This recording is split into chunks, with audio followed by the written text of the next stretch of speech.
Harry Potter और पारस पत्थर अध्याय 17। दो चेहरों वाला आदमी। वो क्विरिल था। आप? हैरी की सांस रुक गई। क्विरिल मुस्कुराया। उसका चेहरा बिल्कुल भी नहीं फड़क रहा था।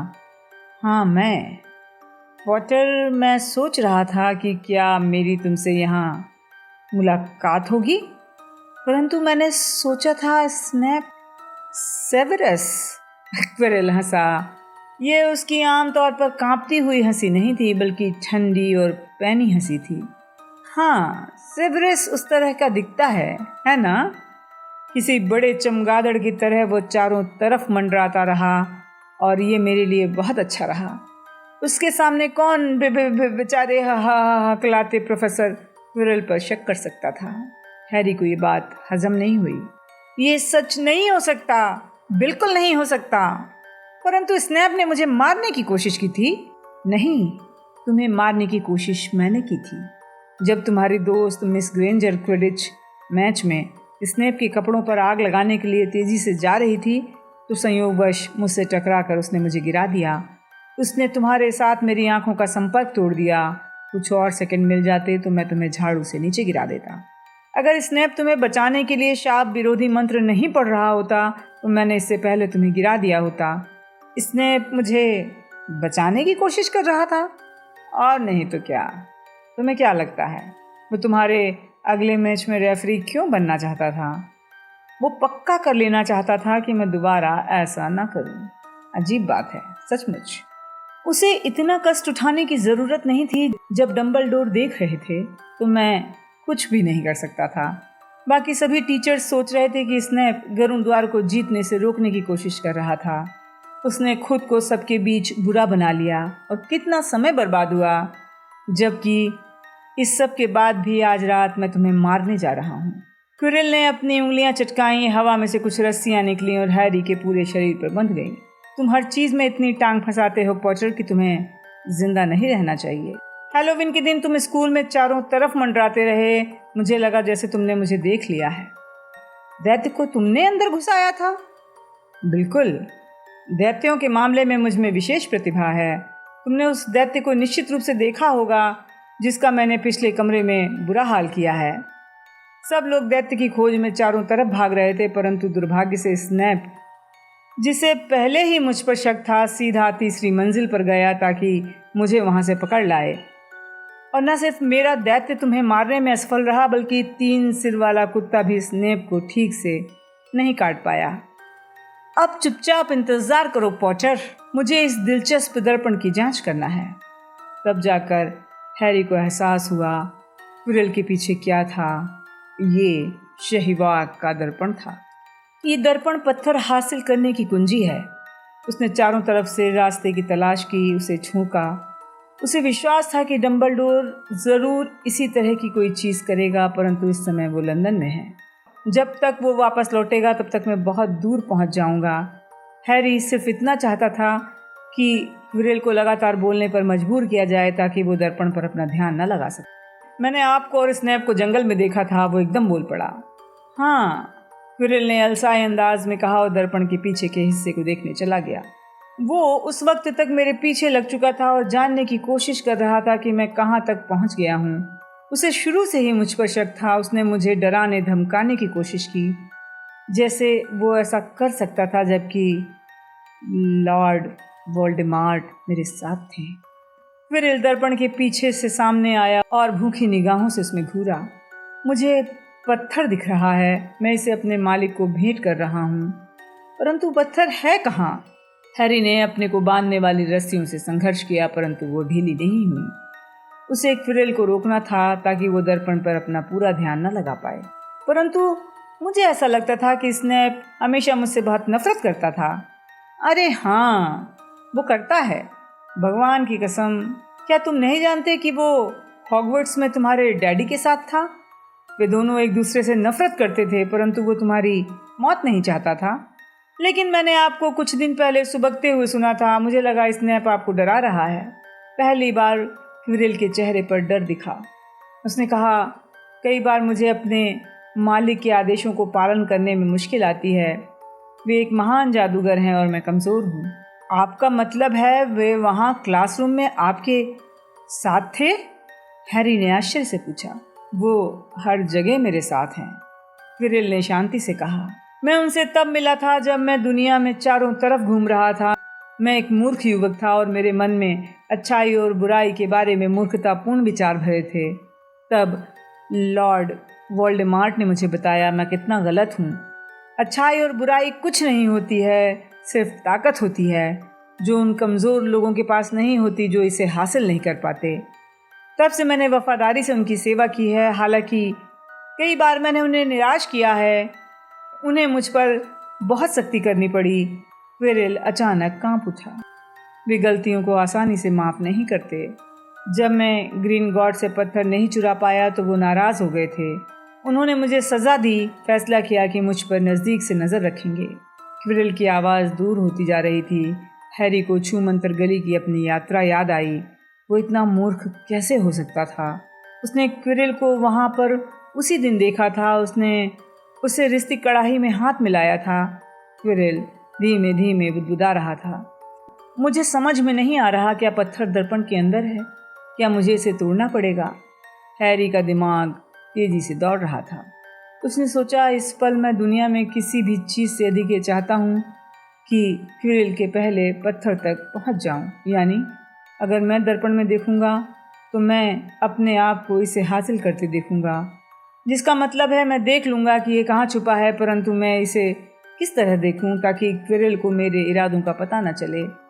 उसने बाईं तरफ खिसकने की कोशिश की ताकि क्विरिल की नज़रों में आए बिना दर्पण के सामने पहुंच जाए। उसके घुटनों के चारों तरफ रस्सियां बहुत सख्ती से बंधी थी। वो फिसला और गिर पड़ा। क्विरिल ने उसे अनदेखा कर दिया। वो अपने आप से बातें कर रहा था। ये दर्पण क्या करता है? ये कैसे काम करता है? मेरी मदद करो मालिक। हैरी के होश उड़ गए जब एक आवाज़ ने जवाब दिया। वो आवाज़ क्विरिल के अंदर से आ रही थी। बच्चे का इस्तेमाल करो, बच्चे का इस्तेमाल करो। क्विरिल हैरी की तरफ मुड़ा। पॉटर, यहाँ आओ। उसने एक बार ताली बजाई और हैरी को बांधने वाली रस्सियां खुल गईं। हैरी धीरे धीरे उठकर अपने पैरों पर खड़ा हो गया। यहाँ आओ पॉटर, क्विरिल ने दोहराया। दर्पण में देखो और मुझे बताओ कि तुमने क्या देखा। हैरी ने उसकी तरफ देखा। मुझे झूठ बोलना होगा, उसने हताश होकर सोचा। मैं जो भी देखूंगा उसके बारे में झूठ बोलना होगा, बस इतना ही। क्विरिल उसके बिल्कुल पास खड़ा हो गया। हैरी को अजीब सी बदबू आई जो उसकी पगड़ी से आ रही थी। उसने अपनी आंखें बंद कर ली। दर्पण के सामने आया, दोबारा आंखें खोली, अपना प्रतिबिंब देखा जो पहले तो पीला और डरा हुआ दिखा, परंतु एक क्षण बाद प्रतिबिंब उसकी तरफ देखकर मुस्कुराया। प्रतिबिंब ने अपनी जेब में हाथ डाला और खून जैसे लाल रंग का पत्थर निकाला। प्रतिबिंब ने आंख मारी और पत्थर को वापस अपनी जेब में रख लिया। और जब उसने ऐसा किया तो हैरी को महसूस हुआ कि उसकी जेब में असल में कोई भारी चीज़ आ गई है। न जाने कैसे अविश्वसनीय रूप से उसे पत्थर मिल गया था। तो तुमने क्या देखा? हैरी ने हिम्मत जुटाई। मैं देख रहा हूँ कि मैं डंबलडोर से हाथ मिला रहा हूँ। मैंने गरुड़ द्वार के लिए हाउस कप जीत लिया है। रास्ते से हट जाओ, उसने कहा। जब हैरी किनारे हटा तो उसने पारस पत्थर को अपने पैर से टकराते हुए महसूस किया। क्या उसे यहाँ से भागने की हिम्मत करना चाहिए? परंतु अभी वो 5 कदम दूर नहीं गया था। ये एक ऊंची आवाज़ आई। हालांकि क्विरिल अपने होंठ नहीं हिला रहा था। वो झूठ बोल रहा है, वो झूठ बोल रहा है। पॉटर, यहाँ वापस आओ। मुझे सच सच बताओ, तुमने क्या देखा? ऊंची आवाज़ एक बार फिर आई। मुझे उससे बात करने दो आमने सामने। मालिक, आप में अभी इतनी ताकत नहीं है। मेरे पास इसके लिए काफ़ी ताकत है। हैरी ने महसूस किया जैसे शैतानी फंदे ने उसे उसी जगह पर जकड़ लिया है। वो एक भी मांसपेशी नहीं हिला सकता था। वो किसी मूर्ति की तरह देखता रहा जब क्विरिल ने अपने हाथ ऊंचे कर पगड़ी खोली। क्या हो रहा था? पगड़ी खुली, जमीन पर गिर गई। क्विरिल का सिर बहुत छोटा था। फिर क्विरिल अपनी जगह पर धीरे से घूमा। हैरी की चीख निकल जाती, परंतु आवाज़ ने उसका साथ छोड़ दिया था। जहाँ क्विरिल के सिर के पीछे का हिस्सा होना चाहिए था, वहाँ एक चेहरा था। हैरी द्वारा देखा गया सबसे भयानक चेहरा। ये चौक की तरह सफ़ेद था। उसकी घूरती हुई लाल आंखें थीं और नथनों की जगह छेद थे जैसे सांप के होते हैं। हैरी पॉटर, वो फुसफुसाया। हैरी ने पीछे हटने की कोशिश की, परंतु उसके पैर हिलने को तैयार नहीं थे। देखो मैं क्या से क्या बन गया हूँ, सिर्फ छाया और धुआं। मुझे आकार तभी मिलता है जब मैं किसी और के शरीर में रहता हूँ, परंतु मुझे ऐसे लोग हमेशा मिल जाते हैं जो मुझे अपने दिल और दिमाग में जगह देने के इच्छुक हैं। पिछले कुछ सप्ताहों में मुझे यूनिकॉर्न के खून से ताकत मिली थी। तुमने जंगल में वफादार क्विरिल को मेरे लिए खून पीते देखा था, और एक बार जब मैं आयु बढ़ाने वाला अमृत पी लूँगा तो मैं अपना शरीर खुद बना सकता हूँ।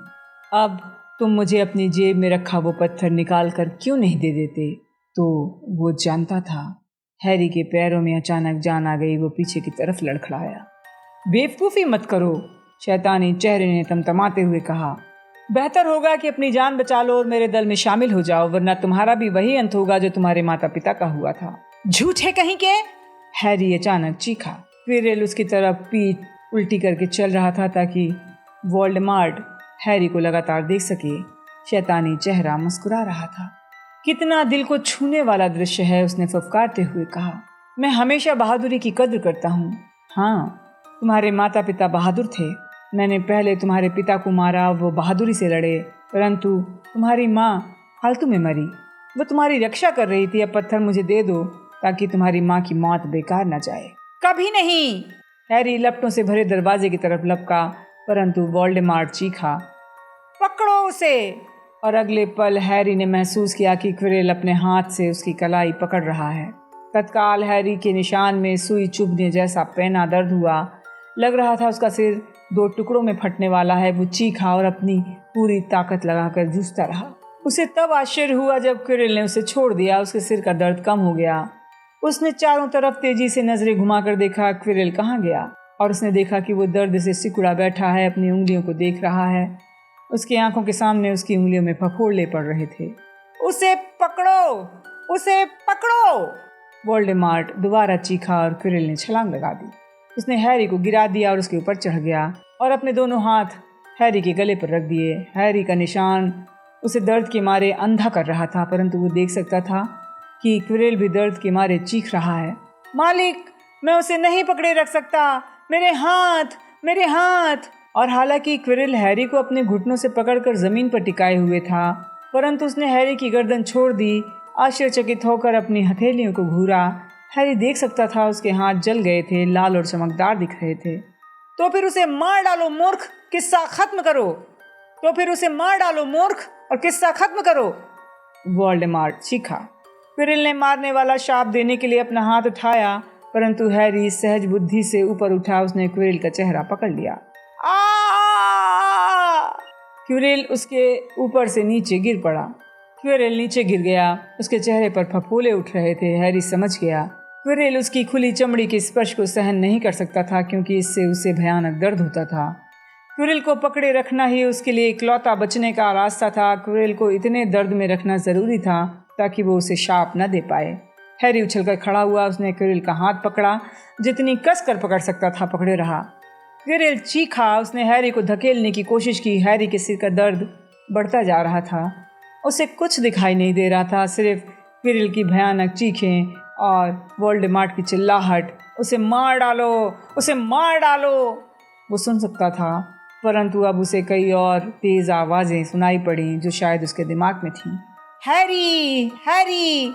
उसने महसूस किया कि क्विरिल की बाँह किसी ने उसकी पकड़ से छुड़ा ली और वो समझ गया कि अब वो हार चुका है। वो अंधेरे में डूब गया। नीचे, नीचे, नीचे। उसके ऊपर कोई सुनहरी चीज चमक रही थी, सुनहरी गेंद। उसने उसे पकड़ने की कोशिश की, परंतु उसके हाथ बहुत भारी हो रहे थे। उसने पलकें झपकाई। ये सुनहरी गेंद नहीं थी, ये तो चश्मा था। कितनी अजीब बात है। उसने दोबारा पलकें झपकाई। एल्बस डम्बलडोर का मुस्कुराता चेहरा उसकी आंखों के सामने तैरता हुआ आया। गुड आफ्टरनून हैरी, डम्बलडोर ने कहा। हैरी ने उनकी तरफ घूरा, फिर उससे याद आया, सर, पत्थर, वो क्विरिल था, उसे पत्थर मिल गया है सर। शांत हो जाओ, तुम समय से थोड़ा पीछे चल रहे हो हैरी, डम्बलडोर ने कहा। क्विरिल के पास पत्थर नहीं है। फिर किसके पास है सर? मैं।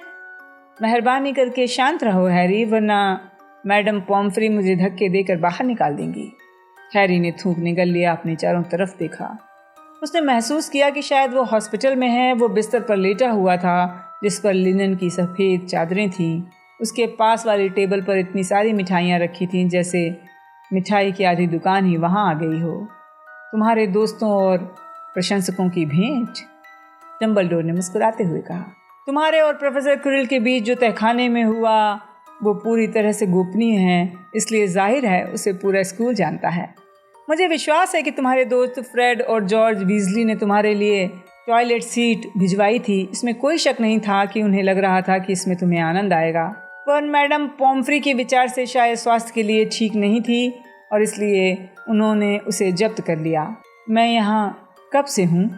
मिस्टर रोनाल्ड वीजली और मिस ग्रेंजर दोनों बहुत चिंतित थे। तुम्हारे होश में आने से उन्हें बहुत राहत मिलेगी। परंतु सर पत्थर, मुझे लगता है तुम्हें ज़्यादा परेशान नहीं किया जाना चाहिए। बहुत अच्छा। प्रोफेसर क्विरिल उसे तुमसे छीनने में सफल नहीं हुआ। मैं समय रहते ही उसे रोकने के लिए आ गया था। हालांकि मुझे ये कहना होगा कि तुम अपने दम पर बहुत अच्छा प्रदर्शन कर रहे थे। आप वहाँ आ गए थे? क्या आपको हरमाइनी का उल्लू मिला था? हमने आधे रास्ते में एक दूसरे को पार किया होगा। जैसे ही मैं लंदन पहुँचा मुझे समझ में आ गया था कि मुझे जहाँ होना चाहिए था वो जगह वही थी जहाँ से मैं अभी आया हूँ। मैं समय रहते आ गया ताकि क्विरिल को तुम पर से खींच लूँ। तो वो आप थे? मैं डर रहा था कि कहीं मुझे ज़्यादा देर ना हो जाए। आपको लगभग देर हो गई थी। मैं उसे पत्थर से ज़्यादा देर तक दूर नहीं रख सकता था। पत्थर से नहीं बेटा, अपने आप से। इस कोशिश में तुमने लगभग अपनी जान ही गंवा दी थी। वहाँ पर एक भयानक पल में तो मुझे यही लगा था कि इस कोशिश ने तुम्हारी जान ले ली है। जहाँ तक पत्थर का सवाल है उसे नष्ट कर दिया गया है। नष्ट कर दिया गया? हैरी ने सूनी निगाहों से देखते हुए कहा। परंतु आपके दोस्त निकोलस फ्लेमेल? अच्छा, तो तुम निकोलस फ्लेमेल के बारे में भी जानते हो? डम्बलडोर ने कहा। उनकी आवाज़ से खुशी झलक रही थी।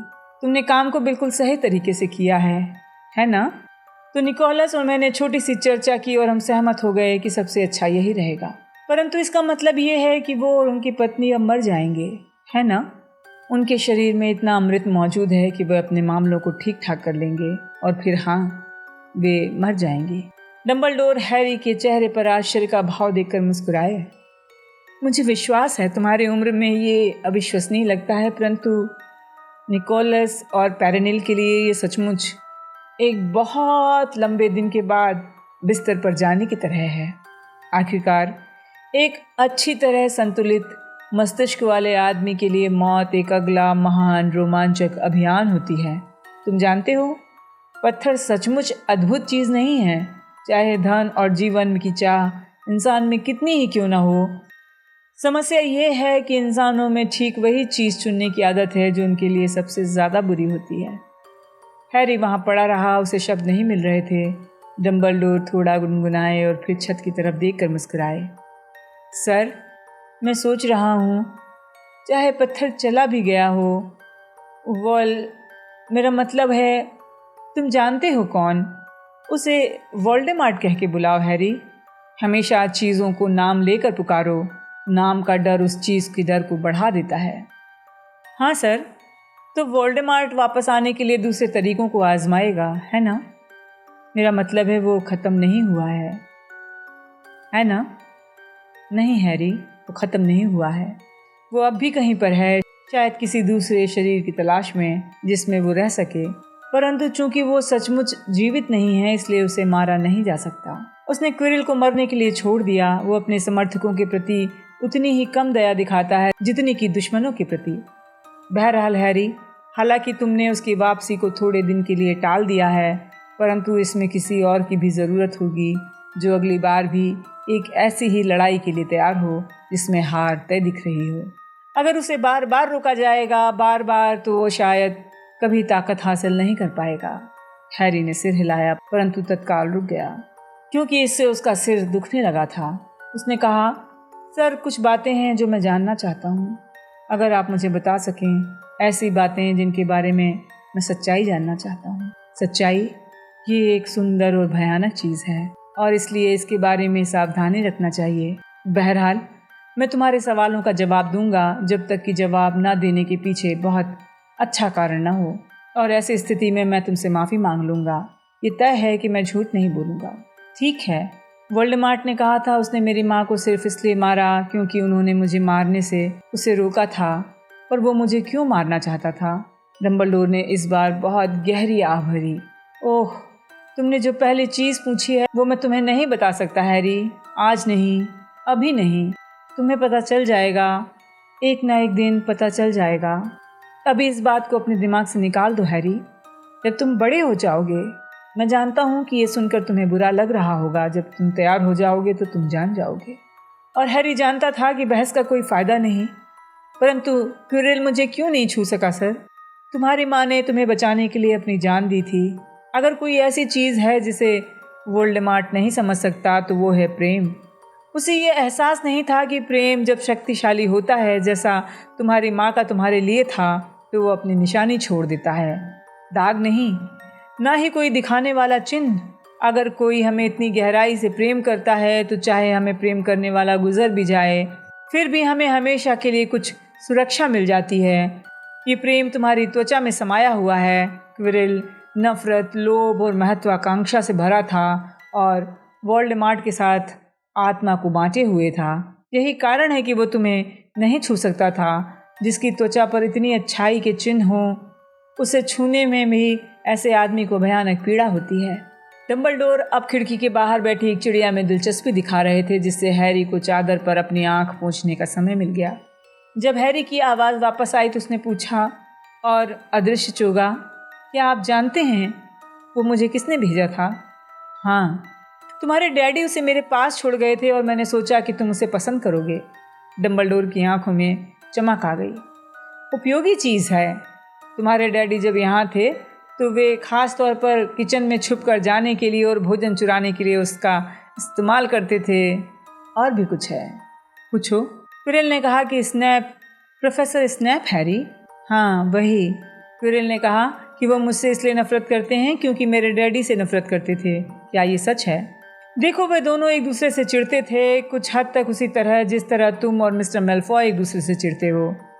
और फिर तुम्हारे डैडी ने एक ऐसा काम किया जिसे स्नैप कभी माफ़ नहीं कर पाया। क्या सर? उन्होंने उसकी जान बचाई थी। क्या? हाँ, अजीब है लोगों के दिमाग किस तरह सोचते हैं, है ना? प्रोफेसर स्नैप तुम्हारे डैडी का कर्जदार बने रहना स्वीकार नहीं कर पा रहा है। मुझे विश्वास है कि इस साल उन्होंने तुम्हारी सुरक्षा करने में सबसे ज़्यादा मेहनत इसलिए की क्योंकि उन्हें लगा कि इससे वो तुम्हारे डैडी का हिसाब चुका सकेगा। फिर चैन से वो तुम्हारे डैडी को नफरत से याद कर सकेगा। हैरी ने इसे समझने की कोशिश की, परंतु उसका सिर चकराने लगा, इसलिए उसने कोशिश करना छोड़ दी। और सर, एक चीज़ और, बस एक और। मैंने दर्पण में से पत्थर को किस तरह बाहर निकाला? मुझे खुशी है कि तुमने मुझसे ये सवाल पूछा। ये मेरे बेहतरीन विचारों में से एक था और तुम्हें सच कहूँ, ये कोई छोटी बात नहीं थी। देखो, केवल वही जो पत्थर को खोजना चाहता था परंतु उसका इस्तेमाल नहीं करना चाहता था, उसी को ये पत्थर मिल सकता था। वरना वे सिर्फ उसमें अपने आप को सोना बनाते या आयु बढ़ाने वाला अमृत पीते देखते। मेरा दिमाग कई बार मुझे हैरान कर देता है। अब सवाल बहुत हो चुके। मैं सुझाव दूंगा तुम इन मिठाइयों पर शुरू हो जाओ। ओह, बर्टी बाट की हर स्वाद की टॉफ़ियाँ।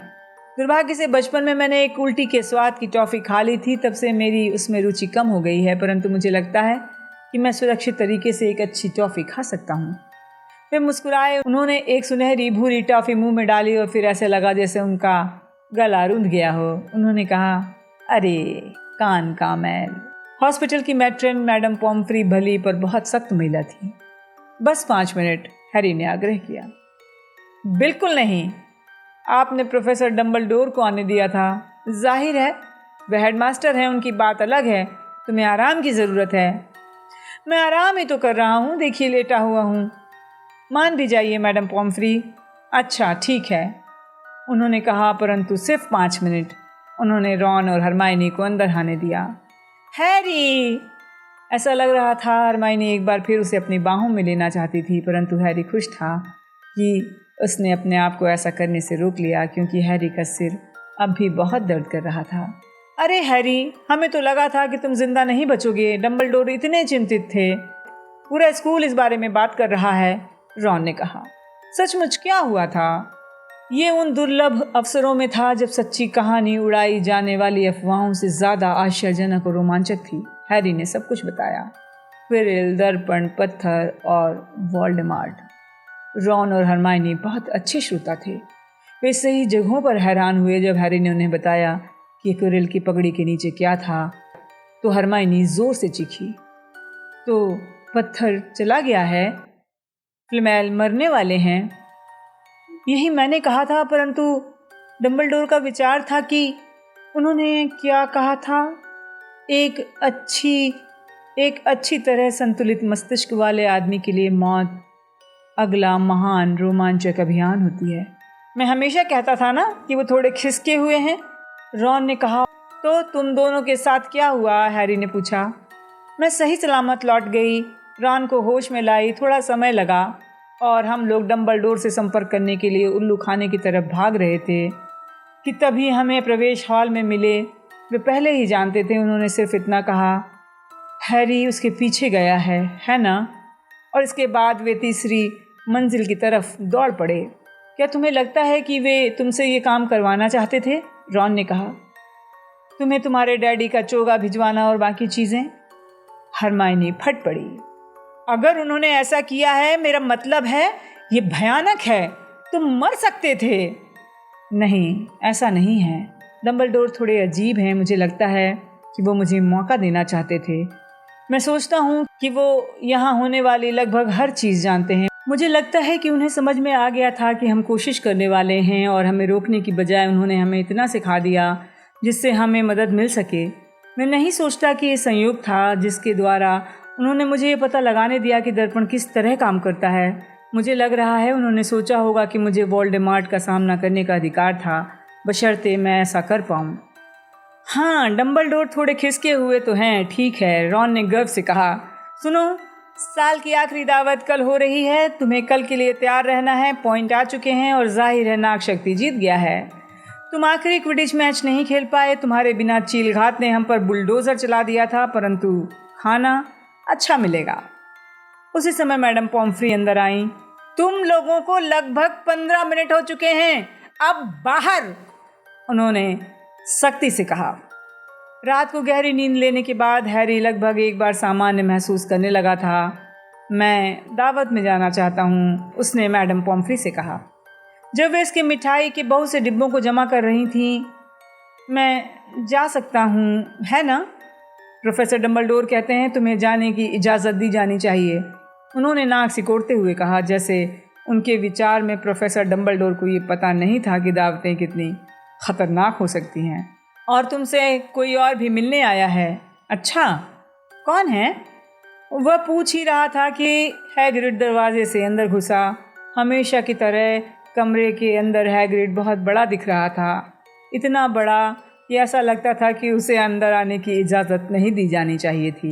वो हैरी के पास बैठ गया, उसकी तरफ एक बार देखा और फिर फूट फूट कर रोने लगा। ये सब हमारी गलती है, वो अपने चेहरे को हाथों पर छुपा कर सुबक रहा था। हमने उस बुरे आदमी को बताया कि फ्लपी को कैसे पार किया जाए। हमने उसे बताया, यही वो इकलौती चीज़ थी जो वो नहीं जानता था, और हमने उसे बता दिया। तुम मर सकते थे, और ये सब सिर्फ एक ड्रैगन के अंडे के लिए। हम फिर कभी शराब नहीं पिएंगे, हमें बाहर निकाल दिया जाना चाहिए और मगलों की तरह ज़िंदगी गुजारने के लिए छोड़ देना चाहिए। हैग्रिड, उसने किसी तरह ये पता लगा ही लिया होता। हम लोग वोल्डेमॉर्ट के बारे में बातें कर रहे हैं, अगर तुमने उसे नहीं भी बताया होता तो भी वो पता लगा लेता। हैग्रिड को दुख और पश्चाताप के कारण कांपते हुए देखकर हैरी सदमे में था। तुम मर सकते थे, हैग्रिड सूखा, और उसका नाम मत लो, वोल्डेमॉर्ट। हैरी चीखा और हैग्रिड को इतना धक्का लगा कि उसने रोना बंद कर दिया। मैं उससे मिल चुका हूँ और मैं उसे उसके नाम से बुला रहा हूँ। अब खुश हो जाओ हैग्रिड, हमने पारस पत्थर को बचा लिया, पत्थर नष्ट हो चुका है। वोल्डेमॉर्ट उसका गलत इस्तेमाल नहीं कर पाया। चॉकलेट का मेढक खाओ, मेरे पास बहुत सारे हैं। हैग्रिड ने अपने हाथ के पिछले हिस्से से अपनी नाक पोंछी और कहा, हमें याद आया, हम तुम्हारे लिए एक तोहफा लाए हैं। सैंडविच तो नहीं है? हैरी ने चिंता से पूछा। अंत में हैरी के चेहरे पर एक कमज़ोर मुस्कान आ गई। नहीं, डंबलडोर ने ये काम करने के लिए कल हमें पूरे दिन की छुट्टी दी थी। जाहिर है उन्हें ऐसा करने के बजाय हमें नौकरी से निकाल देना चाहिए था। बहरहाल हम तुम्हारे लिए ये लाए हैं। ये एक सुंदर चमड़े के कवर वाली किताब थी। हैरी ने उत्सुकता से खोला। उसमें जादूगरों के फोटो थे। उसके मम्मी डैडी हर पेज पर उसकी तरफ मुस्कुराते हुए हाथ हिला रहे थे। तुम्हारे मम्मी डैडी के स्कूल के पुराने दोस्तों के पास उल्लू भेजे और उनसे फ़ोटो मंगवाए हैं। हम जानते थे तुम्हारे पास एक भी नहीं होगा। क्या तुम्हें तोहफा पसंद आया? हैरी नहीं बोल पाया, परंतु हैग्रिड समझ गया। उस रात साल की आखिरी दावत में हैरी अकेला ही नीचे गया। उसे मैडम पॉम्फ्रे ने फालतू की चिंता करके रोक रखा था। आखिर वे उसका आखिरी चेकअप करने पर जोर दे रही थी, इसलिए जब वो दावत में पहुंचा तो बड़ा हॉल पहले ही भर चुका था। ये नाग शक्ति के हरे और सफ़ेद रंग में सजा था, क्योंकि नाग शक्ति लगातार 7वें साल हाउस कप जीत रहा था। एक बैनर पर बना नाग शक्ति का सांप ऊंची टेबल के पीछे दीवार पर दिख रहा था। जब हैरी अंदर आया तो अचानक खामोशी छा गई। फिर सभी ने तत्काल जोर जोर से बोलना शुरू कर दिया। वो गरुड़द्वार की टेबल पर रॉन और हरमाइनी के बीच सीट पर बैठ गया। उसने इस बात को अनदेखा करने की कोशिश की कि लोग उसकी तरफ देखने के लिए खड़े हो रहे हैं। सौभाग्य से कुछ ही देर में डंबलडोर आ गए। शोरगुल बंद हो गया। एक और साल गुजर गया, डंबलडोर ने खुशनुमा आवाज में कहा।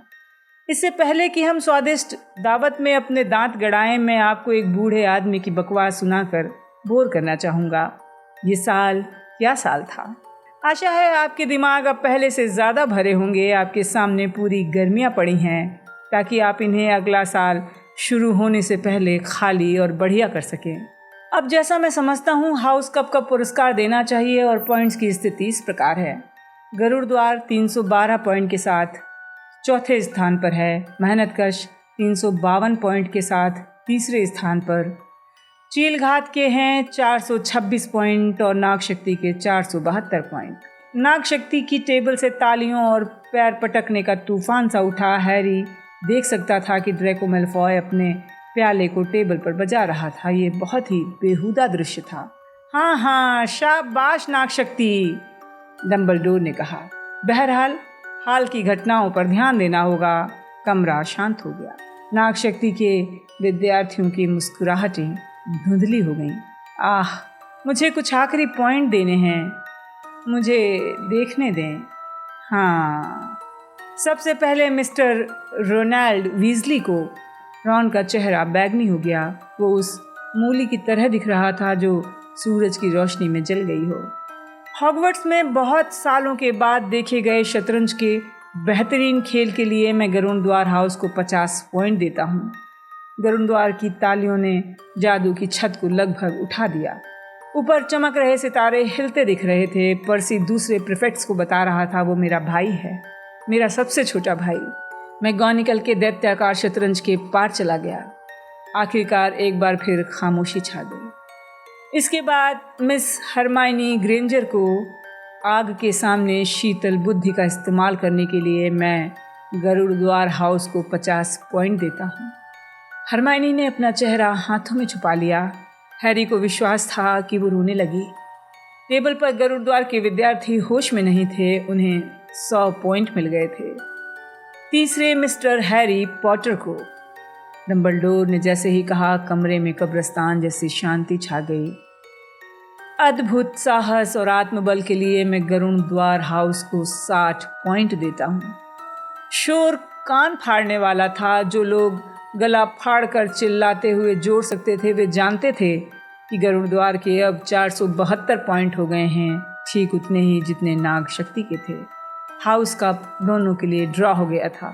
काश डंबलडोर ने हैरी को सिर्फ 1 पॉइंट ज़्यादा दिया होता। डंबलडोर ने अपना हाथ उठाया। कमरा धीरे धीरे शांत हो गया। बहादुरी कई तरह की होती है, डंबलडोर ने मुस्कुराते हुए कहा। अपने दुश्मनों का सामना करने के लिए बहुत बहादुरी की ज़रूरत होती है, लेकिन दोस्तों का सामना करने के लिए उससे भी ज़्यादा बहादुरी की ज़रूरत होती है। इसलिए मैं मिस्टर नेविल लॉन्गबॉटम को 10 पॉइंट देता हूँ। बड़े हॉल के बाहर खड़े किसी आदमी को ये लग सकता था कि अंदर किसी तरह का विस्फोट हो गया था, क्योंकि गरुड़द्वार की टेबल से बहुत तेज़ आवाज़ें आ रही थीं। हैरी, रॉन और हरमाइनी चिल्लाते हुए खड़े होकर तालियां बजा रहे थे, जबकि नेविल, जो सदमे में सफ़ेद हो गया था, गायब हो गया, क्योंकि बहुत से लोग उसे गले लगाने के लिए उसके ऊपर कूद पड़े थे। उसने इससे पहले गरुड़ द्वार के लिए कभी एक पॉइंट भी नहीं जीता था। हैरी अभी तालियां बजा रहा था और उसने रॉन को छूकर मैल्फॉय की तरफ इशारा किया, जो इतना स्तब्ध और आतंकित दिख रहा था जैसे उस पर पूर्ण शरीर बंधन का प्रयोग कर दिया गया हो। चीलघात और मेहनतकश भी नाग शक्ति के पतन पर खुश थे। डम्बलडोर ने तालियों के तूफान के ऊपर बोलते हुए कहा, इसका मतलब है हमें सजावट को थोड़ा बदलने की ज़रूरत है। उन्होंने ताली बजाई। एक पल में हरे पर्दे लाल हो गए, चांदी सोने में बदल गया। बड़ा नाग शक्ति सर्प गायब हो गया और उसकी जगह गरुड़ द्वार के बड़े सिंह ने ले ली। प्रोफेसर मैगोनिकल से हाथ मिला रहा था। उसके चेहरे पर बेबसी की भयानक मुस्कुराहट थी।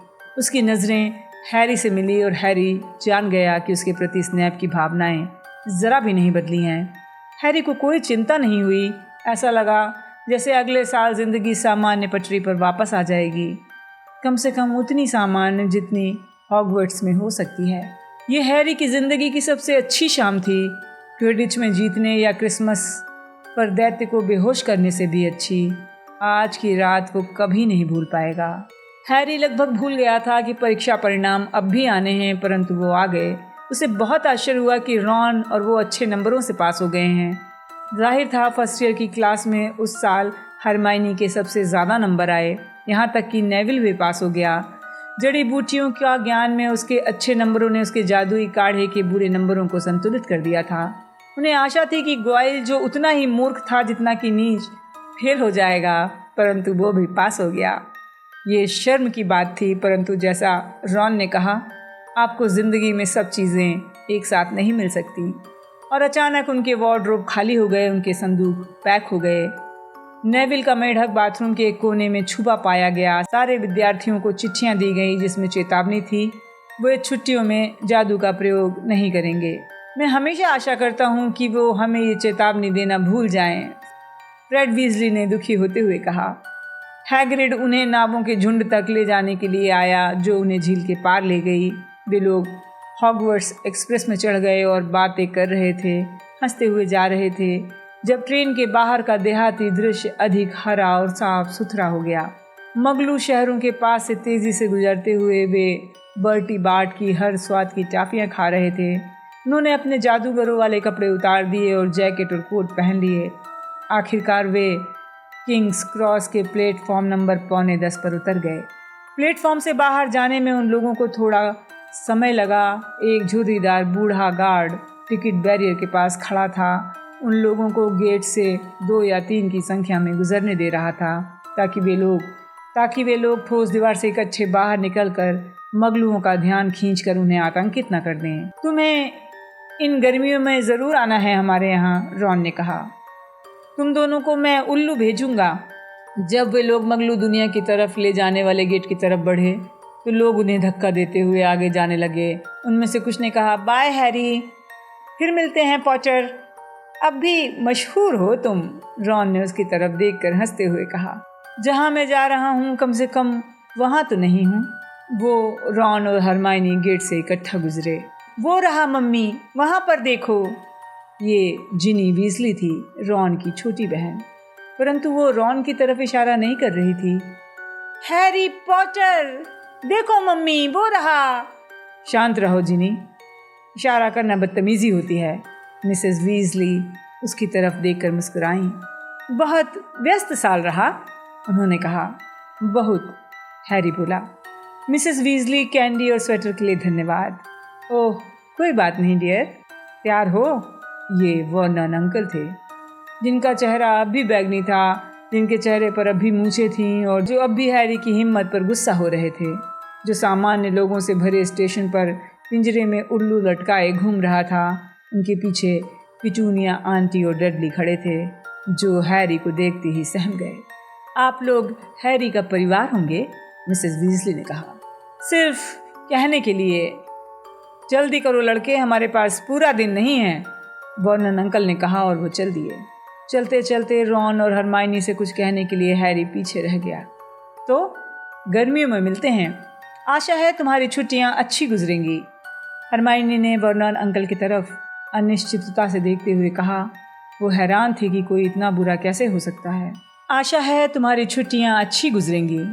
हाँ, अच्छी गुजरेंगी, हैरी ने कहा, और वो उसके चेहरे पर फैलती मुस्कान देखकर आश्चर्यचकित थे। उन्हें नहीं मालूम कि हमें घर पर जादू करना मना है। मैं इस गर्मी में डडली के खूब मज़े लूँगा। हैरी पॉटर और पारस पत्थर हैरी पॉटर सीरीज़ की पहली पुस्तक का ये था अंतिम अध्याय। कल से आप सुनेंगे हैरी पॉटर और तहखाने का रहस्य, हैरी पॉटर सीरीज़ की दूसरी किताब।